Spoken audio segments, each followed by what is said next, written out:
If the skin on your body is dry, but your vibe is luxury, then the Salt and Stone body creams might be exactly what you need. They smell so luxurious and they feel amazing on your skin. Most importantly, they're hydrating your skin.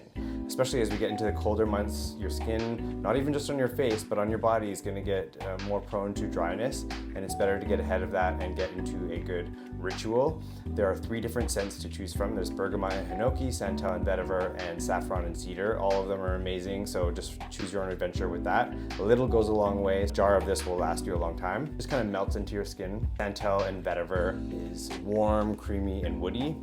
Bergamot and hinoki is more bright and clean, more like spa. Saffron and cedar is more deep, sultry, more luxe. Excellent to use right after you shower. And of course, with all the Salt and Stone products, you can pair it with all the other ones to create a whole scent ritual. So they'll have the matching deodorant, the matching hand cream. If you want to have something on the go, they have the body lotion, so a little bit lighter than this body cream. You've got the body wash, and then of course they have the body mist, which is amazing as well. All of those other products, they have a few other scent options, but for the body creams, we've just got these 3.